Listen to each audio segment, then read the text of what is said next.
I was walking down the streets with my friend at night, not so late, about 9 p.m.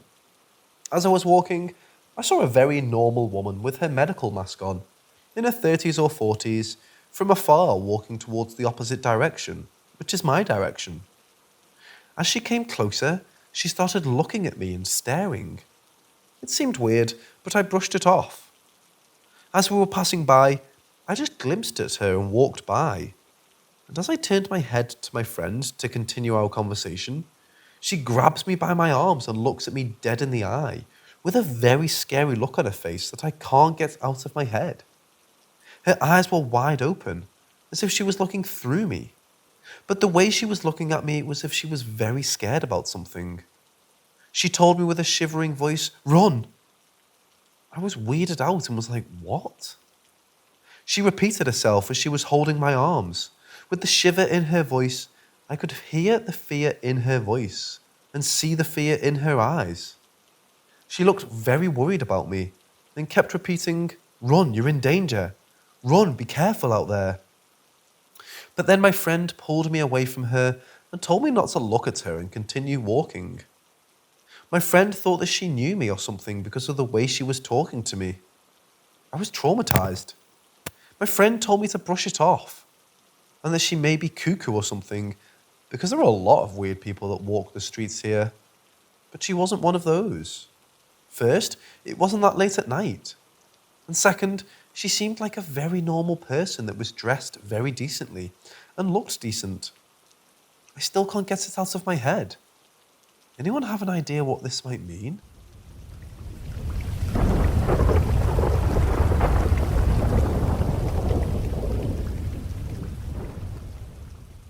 My friend Dave and his brother Dan were driving home to Arizona from visiting friends in Illinois on October 24th this year.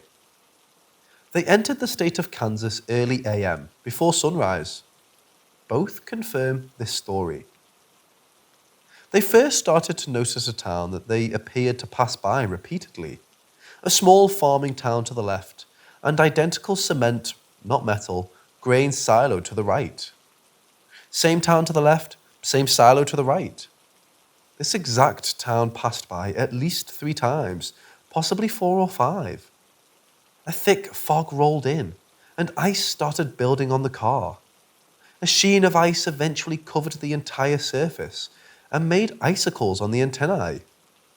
When they stopped for gas after this experience, no other car had this shell of ice. The oddest part, however, was when they noticed around 10 AM that it was still pitch black. The sun didn't rise until a couple hours after that, very gradually eliminating the fog and melting the ice on the car.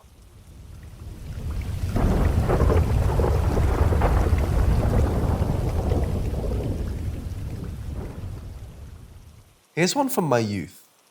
My childhood best friend's dad had a workshop in the garage, and he'd put one of those old GE clock radios up on his beer/soda fridge out there, the kind everyone had back in the 80s. My friend's dad was a bit older. He was on his second marriage when he and his wife had my friend, and he was about 42 when my friend was born. So his music tastes were in the 50s/60s range. He always had the thing tuned to the AM oldies station when he worked. One night while my friend and I are having a sleepover, we're sleeping in sleeping bags in the den next to the garage. And about 3 AM, we both get awakened by this loud, blaring, staticky and distorted rendition of Sleepwalk by Santo and Johnny. Now, this is kind of a haunting song anyway, but at 3 AM out of nowhere, when it rouses you from a dead sleep, before we realise too much, my friend's dad comes out and asks if we turned it on. We didn't. He goes out and turns it off. The next memory I have is going out when we were watching movies, and I only left the door open for light from the house. I didn't turn the garage lights on. I grab a couple sodas, and once again, Sleepwalk comes on. Once again, it's garbled, staticky, and distorted. I reach up to turn it off, but the thing is, the radio is already off. I had to flick the power switch on and off. A few weeks later, My friend and I were playing driveway basketball late into a summer night, and we came in to sit down and cool off on lawn chairs, and wouldn't you know it, sleepwalk again. This happened several more times. It was always Sleepwalk by Santo and Johnny. It's always garbled, always distorted. We'd turn it off and go on with our lives. The last straw came when I was sneaking off with one of the neighbourhood girls I had a crush on, trying to put some adolescent moves on her. I was doing alright until fucking Sleepwalk. Not wanting to miss my opportunity, I unplugged it, and it didn't stop. In fact, it got louder. The girl and I both bolted from the garage. We came back in with my friend and his then girlfriend and showed them the damn unplugged cord. My friend was like, okay, I'm telling my dad. And as soon as he'd said that, it stopped. We went and told his dad anyway, who didn't believe us. One day, a few weeks later, I came over and found the clock radio smashed and sitting in the trash can. I asked my friend what happened. He told me how he and his dad were working on his mom's car one night, and that damn song came on again. His dad tried to change the station, and nothing happened. He tried to turn it off, and that didn't help. Then he tried to unplug it, and it got louder again. So my friend's dad grabbed a hammer and smashed it to quit working. I'd love to have a really great ending, like the radio turned back on top of the fridge the next day. But no. It went to the dump and we never heard from it again. But to this day, I can't hear that song, not even a few seconds of it. And it doesn't scare the living hell out of me.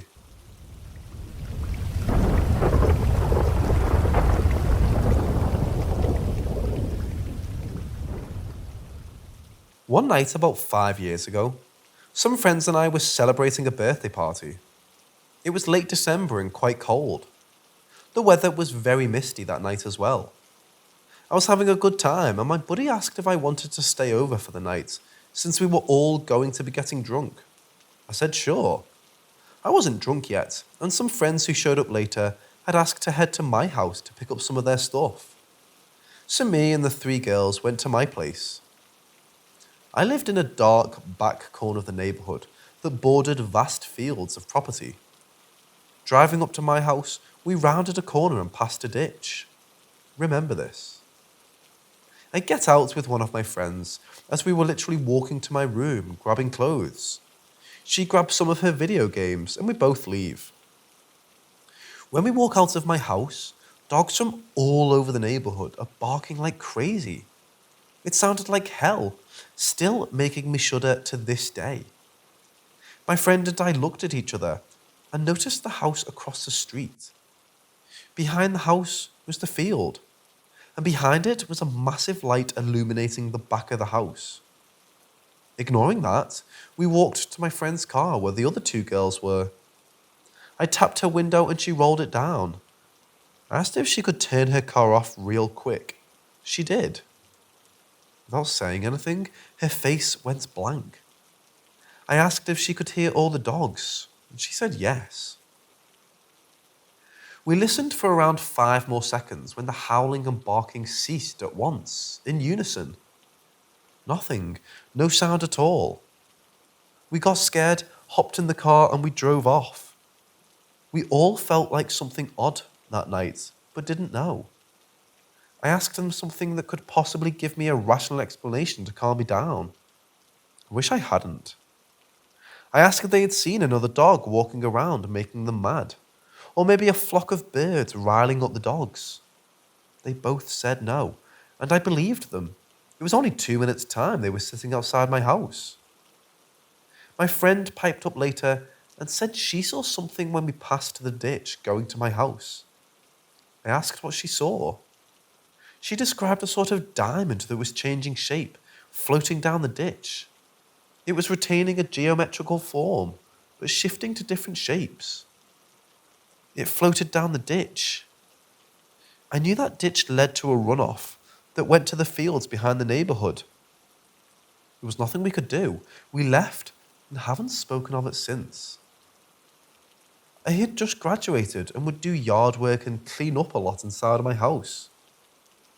I knew some of the neighborhood kids, and they would tell me some odd stuff they witnessed around there. They would see lights in the sky, their dogs barking up at trees, people standing on roofs. No one was ever hurt, but some strange things happened there.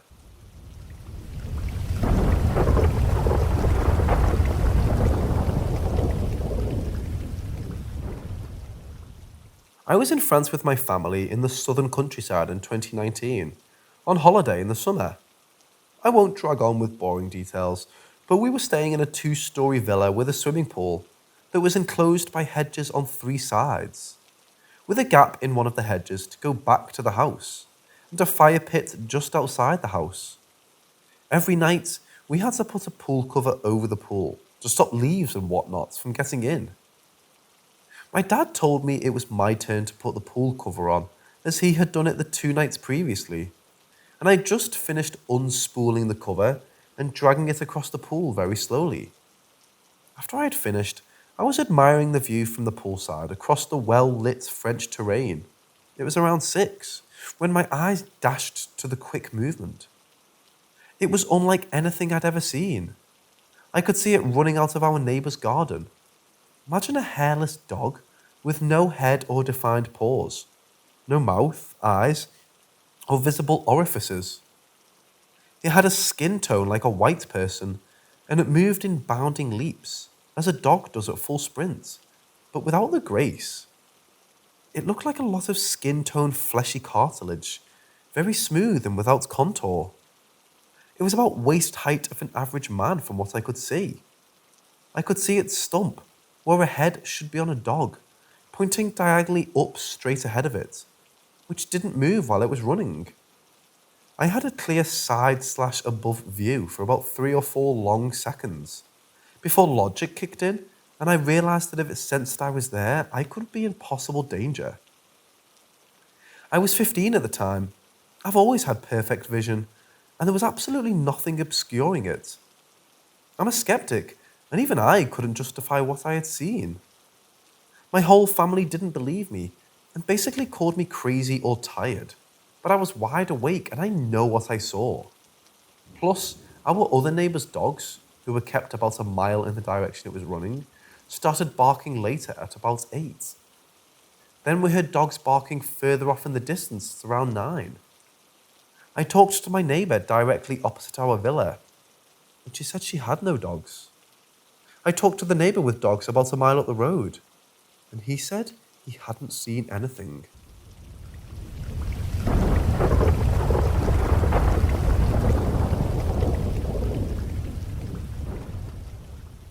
This happened over 3 years ago, but I can't get over it because of how strange it was. I'm not sure if what happened can be classified as an encounter, or sleep paralysis, or even a simple dream that involved moderate amounts of sleepwalking. I had had 2 occurrences of sleep paralysis before this. I was at one of my family homes and was sleep deprived that day, having barely slept around 4 hours the night before, which was mostly due to some late night porn streaming and masturbating. It was around 2 in the afternoon, and my parents had left for some place until that evening. They had asked me to stay in their bedroom while they were gone, since it contained a lot of valuables belonging to them, so that they could feel more secure. They told me to take a nap in their room itself while I was at it. I slept on the right side of their big bed. A wide window around 4 feet away from that side wasn't curtained, and the sun was shining brightly. This is sort of a rather large farmhouse, which is walled from all sides, so the area outside the window is also a part of the property. I went to sleep and had a dream involving myself visiting an apartment complex that supposedly belonged to one of my mother's younger friends, not in real life. I went there alone, or maybe one of my friends had tagged along, as we visited this young lady's place. She was rather beautiful, and was asking me about how my mother's been and how's everything. After a few pleasantries, we took leave and said bye. While we were on the road, the dream ended. One of the visual images from that dream that I still remember was how lonely the way back was. It was extremely sunny and hot, so everyone was staying inside. and the cement on the road was reflecting the sunlight brightly, and there were barely any greens around. There was no other person or vehicle in sight. Her apartment complex from a distance seemed normal and just sunny in general, but uninhabited in the sense that everyone was inside. This is the point where everything gets confusing. I woke up and saw three ugly and demonic looking hags standing next to me, on the right side of the bed, that is. They were dark black or bluish in appearance and had terrifyingly large disproportionate teeth, which resembled a wild beast's face more than that of a vampire. They were all angry at me and shouting and wailing or even crying maybe. The one in the middle, who was probably their leader, addressed me and accused me of killing her son. I was frozen from fear maybe, or just because it was a sleep paralysis event after all. The three of them put their clawed hands on my body and started pushing me to the left. When I had rolled for more than 90 degrees, I woke up for real this time, in case it was a sleep paralysis event, or I gained control of my body and the apparitions disappeared, in case it was an actual encounter. Either way, I had actually rolled my body to the side and was sweating profusely. Barely able to move because of how scared I still was, I mustered up some courage and reached for my phone to the right on the bedside stool and called my father. I tried to explain what had happened and broke down and started crying. I remember telling him that some witches had visited me. He told me to get a grip of myself and consoled me, telling me since I was the most non-religious in my family, to not let such things affect my reasoning. Once the call had ended, I was still sleepy and my body wanted to sleep again so badly. I forced myself to get up and get out of that room, fearing that those witches, ghosts, demons might get a hold of my body again. It was around 3:30 or 4 then, indicating that I hadn't slept for long at all. I didn't visit my parents' room for a long time after that had happened, and also generally avoided sleeping in the afternoon, for a year or two at least. I should also mention that I had some guilt of masturbating the night before, since in my culture, it's not viewed as something that's ideal, and I had felt that I was wasting my time away looking up for porn like that every night. Another theory that I came up with was that past lives may be real, and I may have somehow killed that demon woman's son in one of my past lives, and that the girl whom I visited in her apartment complex in that dream may have been what that woman looked like when she was human. After her son's death, she may have been looking for vengeance upon me in my current life, and that visit to my place through that window to terrify me was her form of revenge. Or, whatever I just mentioned may have just been a dream, coupled with a sleep paralysis event where my body moved as a reaction to what was happening in my dream or sleep paralysis. Whatever it was pretty disturbing, and I'm looking for any answers here.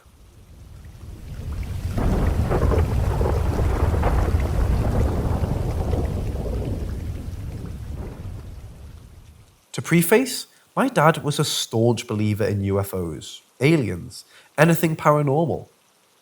He figured we, my two younger brothers and I, needed to know about this stuff, so he told us all kinds of stories growing up. It scared the shit out of all of us and still affects us to this day. We're all in our 30s now. When I was in my late teens or early 20s, I lived with my dad. He lived in a trailer that was 3 bedrooms. I smoked cigarettes at the time, and the rule was that I was allowed to smoke in the living room at night, but not in my room because the smoke would make it to his room and wake him up. That's important for later. He had built a 3-way bunk bed for us that was still in the house. The middle bunk faced out from the other 2, and there was about 3 to 4 feet space under it. That was my bunk. It was situated in such a way that if I was laying on my back, the door was directly behind my head with just enough room for the door to close. I hope I'm painting the picture right. Anyway, one night I'm watching TV in my room. It's late, so I turned everything off and lay down to sleep. I don't recall how long until I heard the noises. I begin to hear what sounds like footsteps go up the hallway behind me, back and forth, back and forth. Then, light tapping on the walls along with the footsteps. Then they stop directly behind me in the doorway to my bedroom. Then I hear something run into my room and under my bed. To say I was terrified is an understatement. I wanted my dad awake, but was too scared to yell or anything like that. So I grabbed my pack of cigarettes from the TV stand that was close enough to the bed I didn't have to move much. I lit up and started blowing the smoke into the hallway. Luckily, my dad woke up yelling at me for smoking in my room. The next day, I explained why I smoked in my room, and he was fine with it, but didn't understand why I was scared. That was my dad, though. To this day, I can still remember that night, like it was yesterday.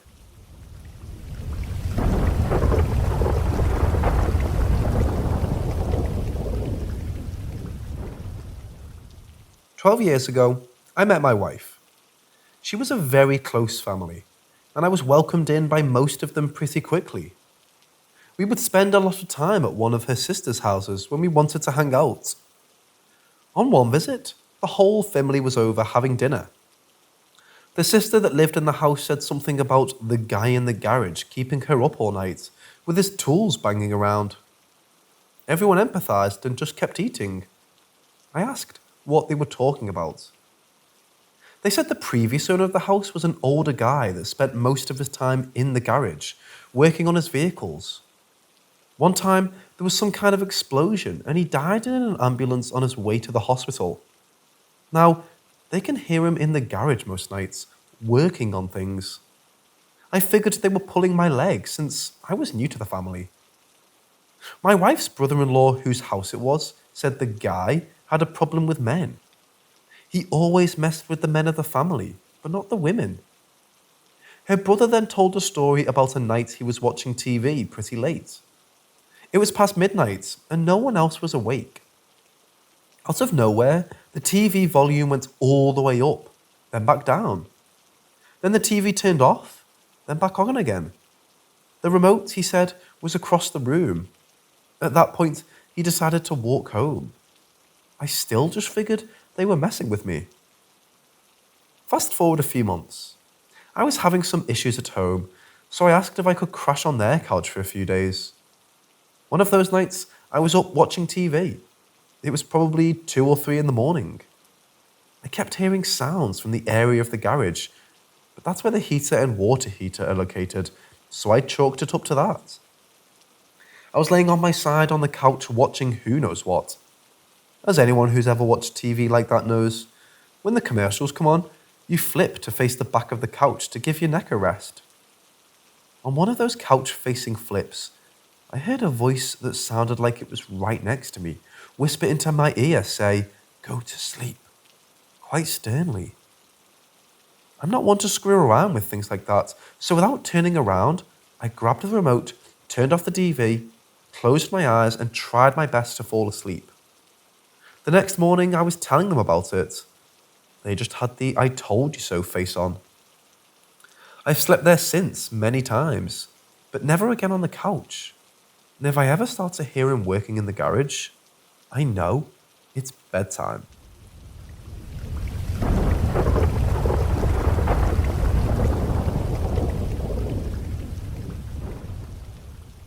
When I was 6 years old, my mother, twin brother, and I lived in a haunted house.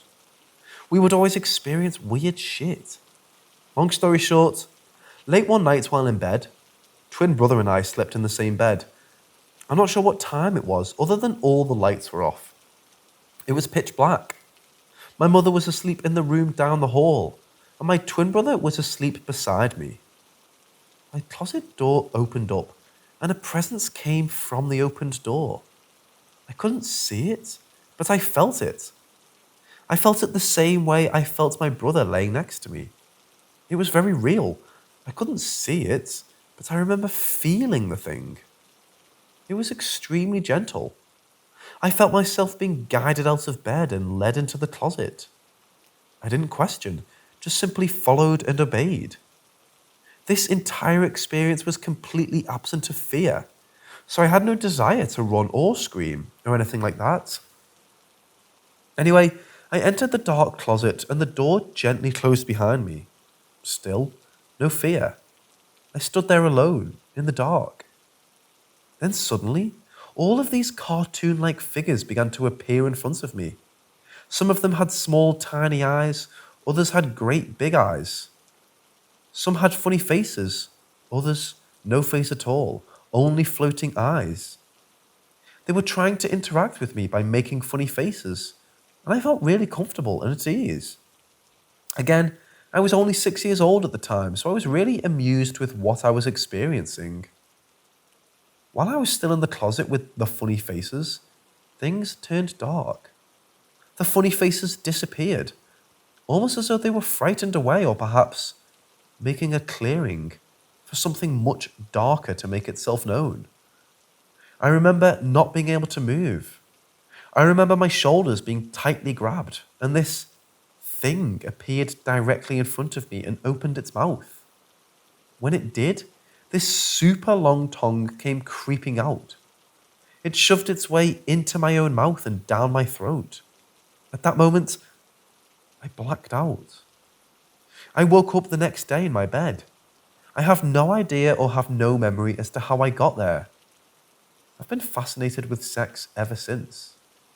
I never uttered a word to my brother or my mother about the experience. Anyway, things had gotten so bad in the house, we were forced to move out in a hurry. My mom didn't want to take one single thing with us. She just wanted to get out and fast. We moved in with my grandmother, whom we had lived with for the next several years. At the age of 40, I'm 43 now, I finally told my mom what I had experienced in that house. She broke down and cried. I feel that the entity left something in me, a dark seed. I have a very unhealthy appetite for sex, and I feel things. I also feel people. Needless to say, I'm very cautious about where I go, and very selective of the friends I keep. Sometimes, the weight of it all gets very, very heavy.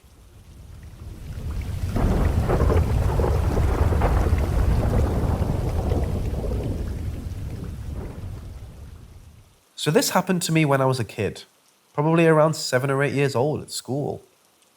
During a lesson one day, I needed to use the bathroom. The toilets were basically at the other end of the school from where my class was at the time. I always got kind of creeped out when I had to walk through the school corridors during lesson time. Since sound didn't really travel from the classrooms, so you were on your own walking through these dead, silent, echoey corridors, it just freaked me out. After walking past all the classrooms, you had to go through another set of doors to get to the next corridor, where the toilets were located. As soon as I went through these doors, I could hear this music. A slow, scratchy guitar that echoed and reverbed with a low beat. It seemed to be coming from my right, which was the door to the main hall where we would have assembly in PE, just opposite the toilet's entrance. Often, you'd walk past and you'd hear a class doing PE, but not this time. I looked to see the door was open and couldn't see anyone in there. The music was kind of freaking me out, so I poked my head around the door to see where it was coming from. I saw one of the distinctive sideways prism-shaped cassette players our school had, often used for music during assemblies and stuff, plugged into the power outlet on the left of the door, just playing this music to itself. No sign of anyone around in the hall. I looked up and down the corridor, still no sign of anyone. Unsettled as I was at this point, I really needed to use the bathroom, and knew I'd probably get in trouble if I got caught snooping about the school during lesson time. So I went to the bathroom. While I'm in there, I could still faintly hear this music, and just as I'm finishing up, the music starts to fade, then disappears. I come out of the bathroom to see the main hall door is still open, and there's still no sign of anyone in there. I poke my head around the door again to see nobody there, but the cassette player is now gone. I look up and down the corridor again, and there's still no sign of anyone around. Bear in mind The time between me hearing the music fade and me coming out of the bathroom is probably about a second or two. Weirded me out big time, especially as an 8-year-old. I power walked back to class, told a few friends, but I don't think any of them really believed me. Didn't really think much about it until 2013. I was around 20 years old at this point, when I was following the Cicada 3301 phenomenon. Part of the ARG puzzle whatever Cicada 3301 was a piece of music called the Instar Emergence. Now, I can't say for sure that this was the song I heard that day, since I don't remember the exact tune, but upon hearing it for the first time, it instantly reminded me of the music I heard that day, and freaked me out all over again. If this isn't the song I heard, it can at least give you an idea of what it sounded like, especially the latter half. I still don't really know what to make of this whole thing, but the more I listen to that song, the more I'm convinced that's what I heard that day, but I'll probably never be sure. The song hasn't been identified as existing publicly outside of Cicada, but I somehow doubt a Cicada 3301 member walked into a school with their music on a cassette tape to mess with some random kid in 2001. Anybody have any ideas what might have happened here?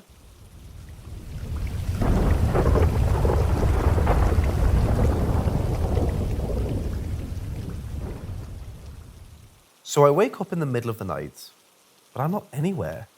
It's just void. And then I feel this something. I can't explain what it was.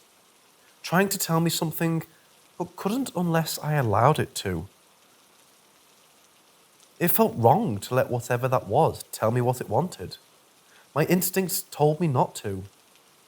Then it started manifesting itself in the form of unanimated objects, people, a thought, anything.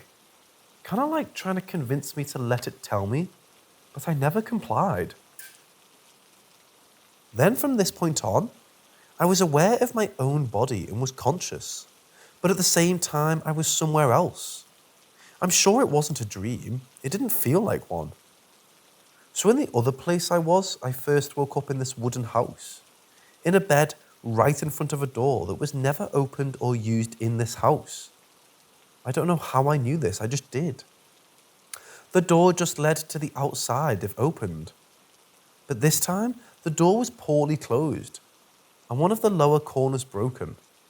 I immediately told someone it had to be fixed ASAP, feeling extremely worried about this, for some reason. Next thing I remember, I'm in some kind of line waiting for some guy who was sitting at a table writing something I couldn't make out exactly what it was. Sometimes he wrote letters, and sometimes musical notes, so I don't know if it was like a song or something alike. While I was waiting, I looked down to my shirt and it had a name sewn on it. Alexis, not my name. And then when I reached the front of the line, I read it again on my shirt, and the guy says the name out loud and starts writing this stuff. So close to the table was standing a woman, and separate from her, but also close, there was a kid. Then all of a sudden, I started feeling this dread from the guy at the table, the woman and the kid. There were more people. And started feeling the something I mentioned before, trying to reach in again. I left that place and came into an empty house with 4 more people that were talking about how tired they also were of that something, trying to tell them whatever it wants to say. After this, I'm only in my real body at last, and instantly I remembered the grandmother of a friend. She's alive, and started shaking and crying uncontrollably, without an apparent reason, and wherever I was before had no relation with her that I know of. During this whole process where my real body felt hot and I was sweating, like room temperature, not like a fever, and just when I could regain control of myself with the crying, I was no longer hot and came to the realization that my thoughts were completely mine once again. I later looked up and the temperature that night was 21 degrees, so it wasn't hot at all. The experience would have been fascinating if it wasn't for the fact that the whole time I felt like I was in danger while my consciousness was divided. So I texted my friend right away, as it was his grandmother that triggered my crying, to see if he could reach her and see if everything was okay, and told him everything with detail. When I got to the part of his grandmother, I started crying without control again. And here's what made me be completely sure that this wasn't a dream. He told me where I first woke up. I described the room to him. It was exactly as the room he used to sleep in at his grandparents' house in another town since he was a kid. Even the broken bit of the door. And he was going to go visit that very same day. Later that day, he texted me again that when he was just about to leave, a worker from the electricity corporation went to his house, talking about a problem with the wiring in the houses of the vicinity. Then he excuses himself to call someone on his cell phone and greeted the person he called as Alexis.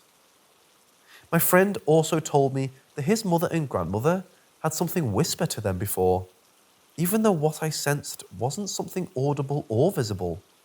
I just perceived it in a way I can't explain.